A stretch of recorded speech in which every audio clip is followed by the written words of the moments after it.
Hello everyone, मैं आपके लिए लेकर हाजिर हूँ नए के ड्रामा की एक्सप्लेनेशन, जिसमें हमारे मेन लीड में है ली जोंग सुंग और फीमेल लीड में हमारी है योनहा। हमारे ड्रामा के स्टार्टिंग में हमें ये बताया जा रहा होता है कि रेडियो पे न्यूज़ आ रही होती है कि सिटी में बहुत ज़्यादा क्राइम रेट बढ़ रहा है और इसके पीछे एक मिस्टीरियस आदमी का हाथ है जिसे बिग माउथ सब बुला रहे होते हैं, जो कि बहुत सारे क्राइम एक्टिविटी और साथ में बहुत सारे गैंग्स से भी मिला हुआ होता है, जिसने एनआर फॉर्म से बहुत सारे पैसे चोरी किए हुए होते हैं। ड्रग्स डीलिंग में भी उसका हाथ हुआ होता है। अब कोरिया के इंटेलिजेंट उसे पकड़ने के लिए अपनी एक नई टीम बना रहे हैं। हमारे ये सीन खट जाता है और हमें दिखाया जाता है हमारे मेनलेट को, जो कि खड़ा होकर सोच रहा होता है कि मुझे सिर्फ अपनी फैमिली को संभालना है और उन्हें सपोर्ट करना है और उनका ख्याल रखना है और मुझे और कुछ नहीं चाहिए। उसके बाद हमें दिखाया जाता है हमारे मेन लीड की वाइफ कोमी हो और उसके फादर इन लॉ को। उसकी वाइफ और फादर इन लॉ उसे देखकर बहुत ज़्यादा हैरान होते हैं। वो बोलते आज हमारी एनिवर्सरी, इसलिए मैं तुम्हें आज डिनर करवाना चाहता था। उसकी वाइफ बोलती कि ये खाना तो मैं घर पे भी बना सकती थी, तुम्हें यहाँ पर रेस्टोरेंट में खाना खिलाने की क्या ज़रूरत थी। तुम्हें पता है ना हमारे घर की हालत ठीक नहीं है, हमें मेंटेनेंस देना पड़ता है। प्लीज़ तुम इस तरह के खर्चे करना बंद कर दो। लेकिन पार्क चोन हो उसकी बात नहीं सुनाता और उसके मुंह में खाना ठूस देता है।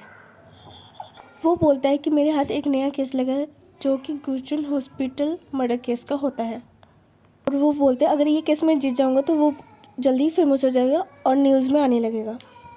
मीहो और उसके फादर इन लॉ दोनों ये न्यूज़ सुनकर शौक होते हैं, क्योंकि सच में ये न्यूज़ बहुत समय में आ रही होती है इस केस की। दिखाया जाता है कि पाचुंगो को एक फ़ोन आता है प्रोसिक्यूटर का, फिर वो उससे मिलने जाता है केस के बारे में। फिर हमें दिखाया जाता है कि एक सर्वेंट उसे ड्रिंक देती है। उस ड्रिंक में शायद कुछ मिला हुआ था जिसकी वजह से पाचुंग की आंखें बहुत बड़ी बड़ी होने लगी थी, उसका सिर चकराने लगा, उसके ड्राइविंग से उसके हाथ धीरे धीरे फिसलने लगे, फिर उसका एक एक्सीडेंट हो गया। फिर हमें दिखाया जाता है कि पहले 7 दिनों में क्या हुआ था। फिर हमें देखते हैं कि मीहू ने उसे धक्का मार दिया, फिर पाक जुंग जैसे बोलता है मेरी कमर, फिर वो बोलती है अलार्म बज चुका है जल्दी उठ जाओ। फिर वो जाता है रेडी होने, वो है ना मीहू का है ना मेकअप का जो होता है ना लोशन, वो यूज़ करने लगता है। मीहू बोलती है ये मैंने कितने समय से लिया था, तुमने ऐसे कैसे यूज़ कर लिया। फिर देखते हैं कि हमारा जो मेन लीड होता है वो रेडी हो रहा था, और फिर हमारी मीहू तैयार होते होते कहती है कि तुम्हें कुछ भी करके ये केस जीतना होगा, क्योंकि तुम्हें पता है ना मेरी सारी सेविंग तुम्हारे ऊपर खर्च हो चुकी है। वो बोलता है कि ठीक है मैं ही ये केस जीतूंगा। मीहू बोलते हैं ठीक है जीत के आना। फिर उसके फादर इन लॉ आते हैं, फिर हमें दिखाया जाता है कि वो दोनों एक ही जगह पे एक साथ काम करते हैं। पार्क जुंगू और उसके फादर इन लोगों की बातों से हमें ये पता चलता है कि उसने जो केस लिया है वो एक क्रिप्टो करेंसी स्कैम का होता है, जिसमें वो खुद भी बहुत टाइम से फंस गया था और उसके बहुत सारे पैसे चले गए थे। तो इसलिए उसके पार्क जुंगू के फादर इन लोग बोलते तुम अच्छे से ये केस जीत तो पाओगे ना। वो बोलते हैं कि हाँ मैं जीत जाऊँगा, क्योंकि मैंने है ना जज को ख़रीद लिया है और मैंने लोन शार्क से बहुत सारे पैसे लिए हैं जज को घूस देने के लिए। देखना आज मैं ही जीतूंगा। लेकिन एंड टाइम में उनका जज चेंज हो जाता है और उसके सारे अरमानों में पानी फिर जाता है और वो केस भी हार जाता है।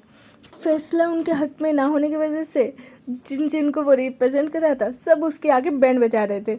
उसके बाद कैसे कैसे करके वो बाहर निकलता है, उसके फादर से वो बाहर निकलता है। फिर वो बैठा होता है बहुत उदास होकर, उसके फादर इन लोग भी उसके पास बैठे होते हैं।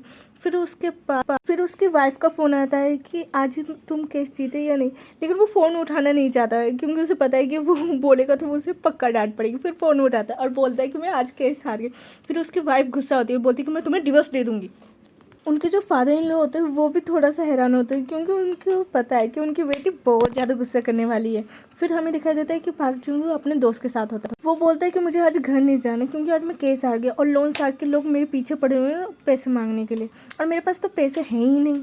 फिर पांचों के पास मीहू का कॉल आता है।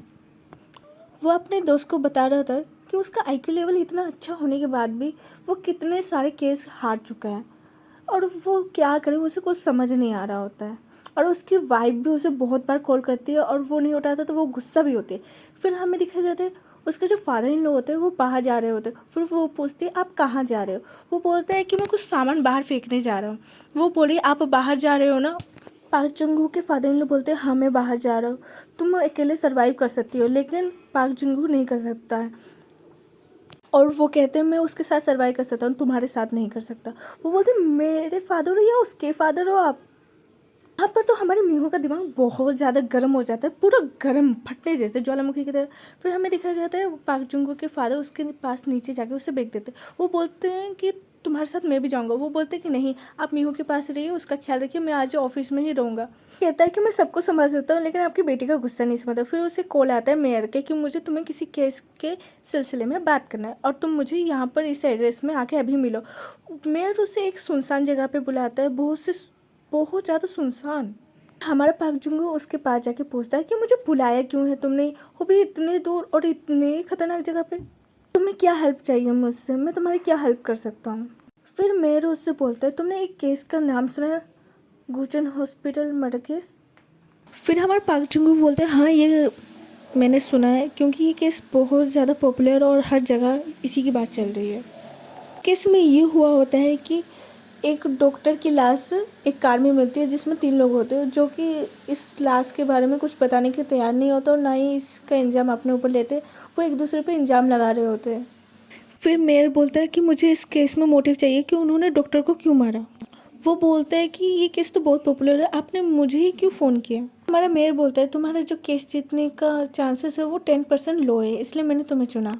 तो उन्होंने मुझे बोला है कि मुझे ऐसा बंदा चाहिए कि जो कि हमारे लिए ओबीडियंट हो और ना कि कोई अटर्नी हो, हमारा फ्रेंड के जैसे वो हमारी हेल्प करे, ना कि एक अटर्नी के जैसे।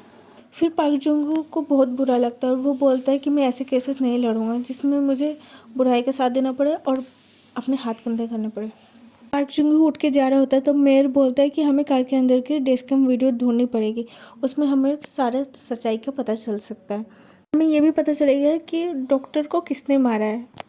हमारा जो पार्क जुंगू होता है वो थोड़ा हैरान होता है। वो बोलता है कि आप तो उनकी हेल्प करना चाहते हैं, आप उनकी ही तरफ है ना, तो आपको क्यों उनकी मदद ना करके सारे ट्रुथ का फाइंड करना है। वो बोलते हैं मुझे ट्रुथ फाइंड करना है, ना कि उनकी हेल्प करनी है। फिर मेयर बोलता है कि उन तीनों ने मुझे मेयर बनाने के लिए बहुत ज़्यादा पैसे खर्च किए और उन्होंने मेयर मुझे इसलिए बनाया कि मैं उनके सारे जितने भी गंदे काम है उसमें उनकी हेल्प कर सकूँ।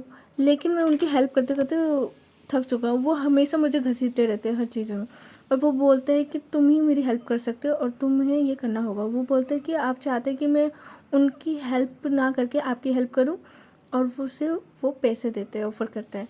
फिर वो मान जाता है कि मैं ट्रुथ को फाइंड करने में आपकी हेल्प करूँगा। मेयर कहते हैं कि तुम्हें तो पता ही है न्यूज़ कितना फेमस है, तो तुम ज़्यादा ही जल्दी पॉपुलर हो जाओगे और तुम्हें बहुत बड़े बड़े केसेस भी मिलेंगे। मेयर कहते हैं कि तुम प्लीज़ मेरी ये बात मान जाओ। वो बोलता है ठीक है, मैं ये काम करने के लिए तैयार हूँ और वो सोचता है कि मैं उनसे कल जाके मिलूँगा। फिर वो कल जाके उनसे मिलता है। फिर वो उनसे मिलने के लिए नीचे ग्राउंड में हम मिलेंगे इसके नेक्स्ट पार्ट में। तब तक के लिए Tata, thank you for watching this video.